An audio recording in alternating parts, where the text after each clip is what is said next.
Lorry నిండా YCP జెండాలు, టోపీలు. రేణిగుంట విమానాశ్రయం ఓల్డ్ రోడ్డు మార్గం ఉన్న ఓ ప్రైవేట్ గోడౌన్ దగ్గర వైఎస్ఆర్ పార్టీకి సంబంధించిన ప్రచార సామాగ్రి ఉన్న లారీని ఫ్లయింగ్ స్క్వాడ్ సీజ్ చేశారు.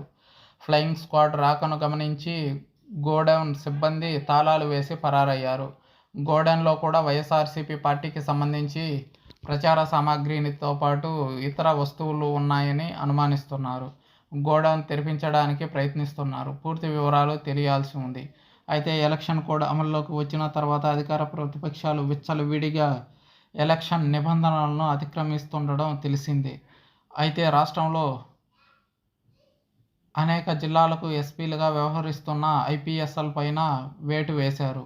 అయినప్పటికీ ప్రభుత్వ ఉద్యోగుల్లో ఏమాత్రం మార్పు రాలేదు.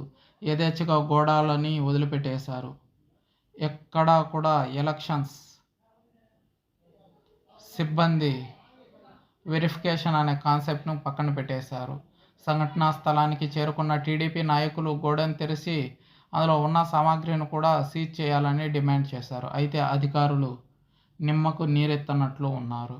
గోడౌన్ తెరిచే వరకు ఇక్కడి నుండి కదిలే ప్రసక్తే లేదని భీష్మించారు.